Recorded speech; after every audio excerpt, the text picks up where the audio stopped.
Salut les renards, c'est Foxpy, on se retrouve aujourd'hui pour le 52e épisode d'Algorithmie, transformer deux listes en un dictionnaire. J'ai préparé un petit exemple pour vous montrer ce que j'attends de la méthode que l'on va coder. Ici on a deux listes, liste 1 et liste 2. La première est constituée des chaînes de caractères A et B, et la seconde est constituée de deux chiffres, 1 et 2. Une fois que ces deux listes auront été passées en paramètres de notre méthode, la méthode que l'on veut coder devra renvoyer un dictionnaire où les éléments de la première liste seront les clés et les éléments de la seconde liste seront les valeurs. Ici, vous pouvez constater que le A est la clé qui est associée à la valeur 1 et le A est dans la liste 1, le 1 est dans la liste 2. Ici, la chaîne de caractères B a été associée à la valeur 2, B est dans la liste 1, 2 est dans la liste 2. Voilà. À présent, on peut monter ici pour coder cette méthode. Je vais l'appeler toList2dict et elle va prendre deux paramètres, une première liste et une seconde liste. Très bien. La première structure conditionnelle que je vais coder, c'est pour tester si ces deux listes ont la même longueur. Si c'est le cas, alors on peut recréer le dictionnaire. Si ça n'est pas le cas, on ne peut pas recréer le dictionnaire. En effet, soit la première liste est plus courte et donc on n'aura pas assez de clés pour trop de valeurs, soit la première liste est plus grande et donc on aura trop de clés pour pas assez de valeurs.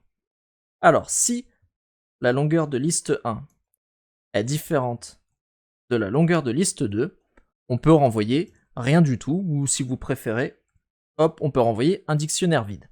Donc ça, c'est pour tester si les deux listes ont la même longueur. Sinon, là, ça veut dire que notre dictionnaire, il est possible de le créer, et je vais donc instancier un dictionnaire vide que j'appelle dictionnaire, et je vais faire une boucle for i in range length de liste 1.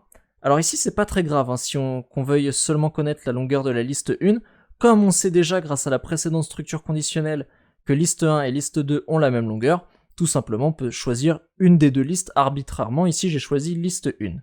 Donc, on peut faire dictionnaire de liste 1 de i est égal à la liste 2 de i.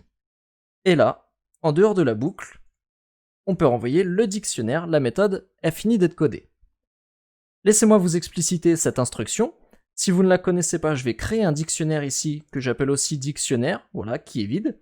Et si j'écris dictionnaire de A est égal à 1, alors quand je demande à afficher dictionnaire, ici on a un dictionnaire où la clé A a été associée à 1.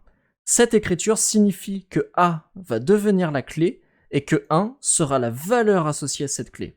Alors je peux vous montrer autre chose, si je fais dictionnaire de Foxpy est associé à cours Python, là j'exécute et vous voyez j'ai une clé A qui est associée à 1 et j'ai une clé Foxpy qui est associée à la valeur cours Python.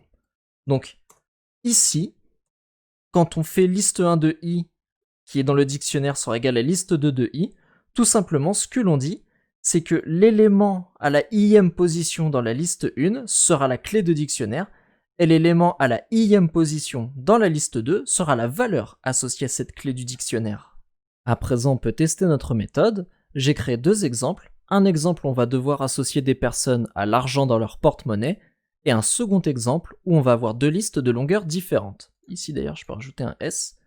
Alors, dans le premier exemple, on va avoir liste 1, où on va avoir une liste de prénoms, Marc, Antoine, Cyril, et la seconde liste est constituée de nombres entiers, donc c'est l'argent qu'on va devoir leur associer. Et ici, je fais un print toList2dict, et j'envoie ma première liste et ma seconde liste. Donc théoriquement, on doit avoir Marc associé à 20, Antoine associé à 60, et Cyril associé à 80. Dans le second exemple, on va devoir avoir un dictionnaire vide puisque les longueurs sont différentes, donc on doit renvoyer un dictionnaire vide.